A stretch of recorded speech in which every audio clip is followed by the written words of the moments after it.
अस्सलाम वालेकुम नाज़रीन, मैं हूं आसिफ सर। आज सानिया मिर्जा और शुएब मलिक के मौजू पे मैं आखिरी वीडियो बना रहा हूं। इसके बाद अगर कोई नया तमाशा ना हुआ तो जरूरत नहीं महसूस होगी इस मौजू पे वीडियो बनाने की। इस वक्त पे बहुत सारे लोग ये कहते हैं कि आपको क्या जरूरत है जी इस मौजू के ऊपर बात करने की, उनकी जाती निजी ये फैमिली के मैटर्स हैं, आप क्यों डिस्कस करते हैं। तो मैं आपको बताता चलूं, ये डिस्कस करना इसलिए जरूरत है क्योंकि ये हमारे नेशनल टीवी चैनल जो हैं उनके ऊपर ये गंद बोला जाता है। माशरे में ये चीजें इंडोर्स की जाती हैं कि एक्स्ट्रा मैरिटल जो अफेयर्स होते हैं वो किस तरह से चलते हैं और कैसे वो आहिस्ता आहिस्ता लोगों की ज़हन साजी की जाती है। अपने माशरे में ये लोगों को बताना है, इसलिए इस पे बात करना जरूरी है। इस बात को साइड पे रखते हैं कि शुएब मलिक की गलती है या सानिया मिर्जा की गलती है। मैंने तो बहुत दफा ये कह दिया है कि सानिया का एहसानमंद होना चाहिए था शुएब मलिक को, क्योंकि सानिया ने पूरे हिंदुस्तान की दुश्मनी ली थी। शुएब मलिक ने सानिया को छोड़ा, मैं तो इसमें खुलेआम जो है शुएब मलिक की मुखालफत करता हूं। लेकिन इस मौजू को हट के जरा आते हैं कि ये एक्स्ट्रा मैरिटल अफेयर जो हैं ये कैसे चलते हैं। अगर शादीशुदा थे सानिया मिर्जा और शुएब मलिक, उसके बावजूद आपने आज तक सानिया मिर्जा का अभी तक कोई अफेयर नहीं सुना किसी भी और लड़के के साथ, ना हिंदुस्तान में, ना पाकिस्तान में, ना दुबई में, ना ऑस्ट्रेलिया में, कहीं पे भी आपने उसका अफेयर नहीं सुना। वो भी बड़े अच्छे प्रोग्राम्स की जीनत बनती रही, वो भी बड़े अच्छे शोज में जाती रही। लेकिन शुएब मलिक साहब जो है पिछले 3 साल से इसी खातून जो अब उनके निकाह में है, जो अब उनकी बीवी है, उसके साथ उस वक्त स्क्रीन पे नजर आते थे जब शुएब मलिक खुद सानिया मिर्जा के साथ निकाह में थे और वो खातून सना जो है वो उमैर जसवाल के साथ निकाह में मौजूद थी। उस वक्त ये टीवी पे नजर आते थे, फ्लर्ट करते थे। और ये बात अब हर जुबान पर है कि शुएब मलिक ये कहते थे कि जब तक आप सना को मेरे साथ नहीं बुलाएंगे मैं प्रोग्राम में नहीं आऊंगा। तो उनको साथ लाने का मकसद क्या था?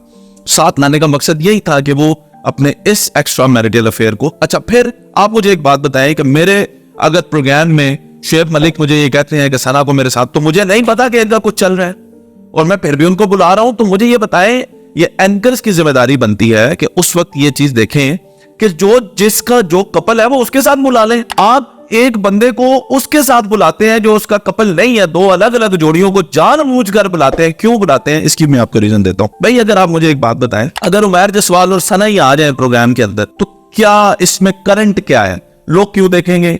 ये तो कोई बड़ी बात नहीं है, वो तो वैसे भी नजर आते होंगे लोगों को, वो तो कपल है, अब तो उनकी तो शादी हो चुकी है।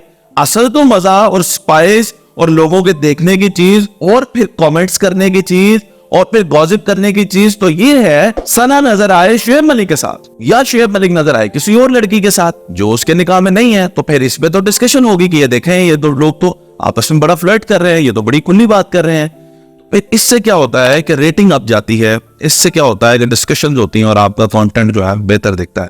आप सिर्फ और सिर्फ अपनी चीज दिखाने के लिए, आपको पता ही नहीं है कि आप इंडोर्स क्या कर रहे हैं। और शुएब मलिक की हद तक या अगर ये सुपरस्टार्स की हद तक ये बात हो ना तो ठीक है, वो लोग करते हैं, उनकी जिंदगियां ऐसी होती हैं, हमें क्या फर्क पड़ता है। ओ भाई, आपके टीवी चैनल्स पे ये प्रोग्राम देखने से लोग असर लेते हैं, माशरे के अंदर ये बातें आती हैं, आपकी गैरत कैसे दोबारा करती है। आपने 4 शादियां करनी है, आप 10 करें।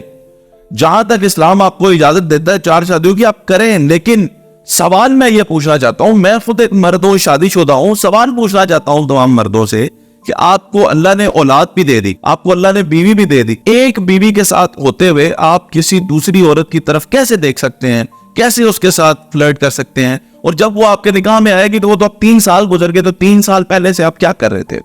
उसको गुनाह के ज़िम्मे में आप कैसे जस्टिफाई करेंगे? उसको माशरे के हिसाब से नुक्ता नजर से देखेंगे, कैसे जस्टिफाई करेंगे? तो ये वो चीजें हैं जिनको हमें कंडेम करना है। एक्स्ट्रा मैरिटल अफेयर जो होते हैं ये माशरे को तबाह करते हैं। आपने पहली बीवी रखी, आपने छोड़ दी, आपने दूसरी रखी, आपने छोड़ दी, आपने तीसरी की है, वो भी शोबिस से है। आप आगे क्या करेंगे? आपको सेटिस्फेक्शन नहीं मिल सकती जब आप इस तरह की चीजों में इन्वॉल्व हो जाते हैं। ये सोसाइटी के लिए भी अच्छी चीज नहीं है। जब भी कोई इस चीज के अंदर घुसेगा फिर उसका अंजाम जो है वो अच्छा नहीं होगा। इसलिए हमें अपने मर्दों को ये एजुकेट करना है कि एक ही बीवी के साथ गुजारा करना सीखें। और ये बहुत अच्छी बात है कि आप एक बीवी के साथ तो निभाह कर लें। पहले वो जो 4 शादियां करते हैं उनकी पहली बीवियां जो होती हैं वो रजामंद होती हैं, वो खुशहाल होती हैं, वो खुश होती हैं। ये उन माशरों की बातें हैं जहां पे उनकी पहली बीवियां खुद इजाजत देती हैं और वो खुशहाल होती हैं अपनी जिंदगियों में। यहाँ पे आपका पहला रिलेशन आपसे चलता नहीं है, उठ जाते हैं मुंह उठा के दूसरी शादी करने, फिर आपका दूसरा आपसे चलता नहीं, उठ जाते हैं तीसरी करने। ये कोई आपकी सक्सेसफुल मैरिज लाइफ स्टोरी नहीं है, बल्कि इस चीज को पाकिस्तान के अंदर कंडेम करने की जरूरत है। हमें अपने मर्दों को एजुकेट करने की जरूरत है, बजाय इससे कि हम औरतों को क्रिटिसाइज करें।